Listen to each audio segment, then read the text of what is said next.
Assalamualaikum warahmatullahi wabarakatuh. Alhamdulillah wassalatu wassalamu ala rasulillah amma ba'd.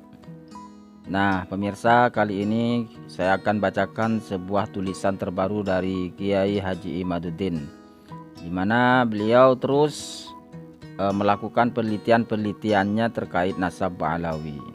Seperti penuturan beberapa habib bahwa lembaga Rabithah Alawiyah merupakan lembaga pencatatan nasab zurriyah Nabi, keturunan Rasulullah yang paling tertata, paling terjaga, paling rapi, bahkan paling sahih. Namun beda halnya dengan Kiai Haji Imaduddin Utsman Al-Bantani, bahwa semakin dikembangkan kajian tesis beliau, semakin ditemukan banyak nama-nama yang terindikasi fiktif. Dan kali ini ditulis pada tanggal 20 Juli melalui tulisan terbarunya yang berjudul Nasab Ba'alawi Tidak Masuk Akal.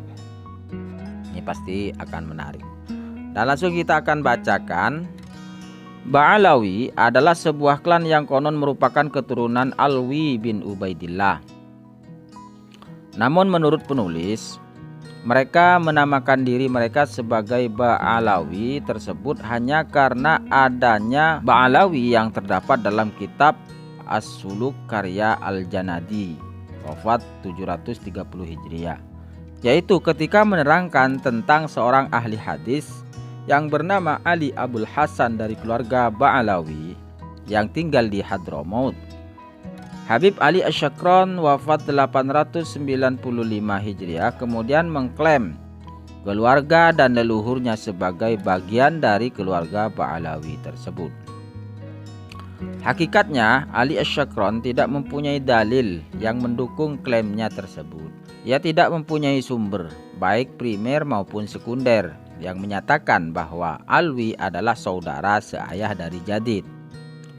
Begitu pula dengan Basri yang diklaim sebagai saudara lain dari Alwi. Tidak ada dalil apapun. Bahkan pondasi nasab Ba'alawi baik Bani Basri, Bani Jadid maupun Bani Alwi sangat rapuh, sehingga konstruksi nasab keluarga ini hari ini kita saksikan bagaikan bangunan yang menjulang tinggi namun asasnya keropos. Perhatikan contoh silsilah Bani Basri. Ia rapuh bahkan runtuh dalam kitab Ar-Raudul Jali karya Imam Murtadha Az-Zabidi, wafat 1205 Hijriah. Dikatakan dalam kitab itu bahwa sebagian dari keturunan Basri adalah Salim bin Basri bin Abdullah bin Ahmad bin Isa. Dikatakan pula dalam kitab tersebut bahwa Salim bin Basri wafat tahun 604 Hijriah. Bagaimana bisa masuk akal? Abdullah wafat tahun 383 Hijriah. Setelah 221 tahun baru mempunyai cucu yang bernama Salim. Lihat Ar-Raudul Jali halaman 31. Atau bagaimana bisa seorang yang bernama Basri yang wafatnya sekitar 400 Hijriah baru mempunyai anak bernama Salim setelah 170 tahun kemudian? Ya.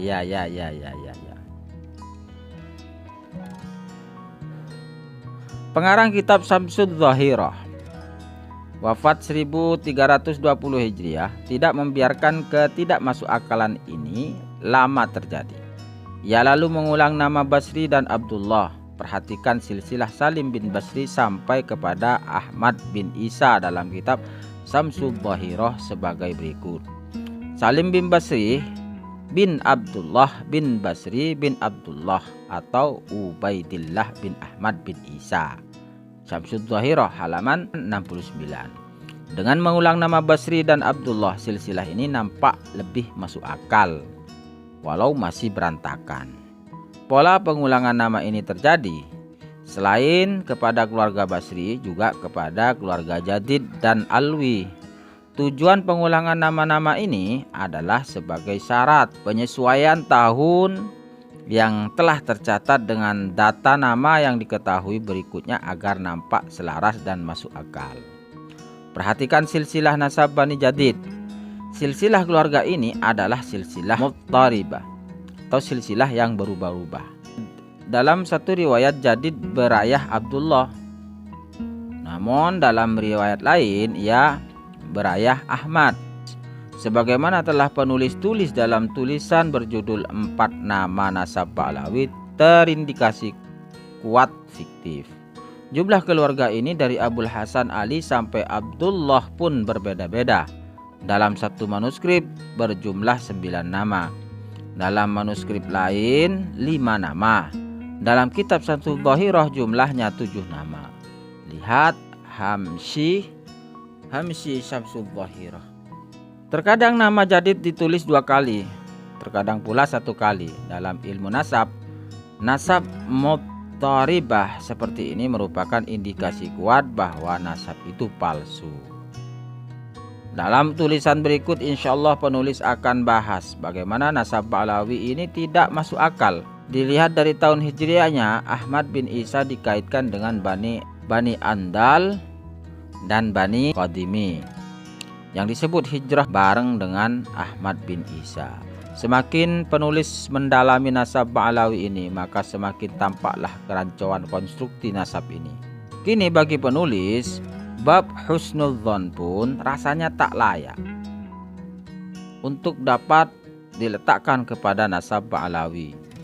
Wallahu a'lam. Lagi-lagi semakin kesini, semakin dikembangkan penelitian Kiai Haji Imaduddin ini, semakin menunjukkan semakin memperkuat pernyataan-pernyataan sebelumnya bahwa nasab Ba'lawi ini memang rancau. Jadi tidak sesuai seperti yang mereka akui bahwa nasab mereka paling sahih, paling rapi di antara nasab-nasab keturunan Nabi yang ada. Ihdinas siratal mustaqim. Assalamualaikum warahmatullahi wabarakatuh.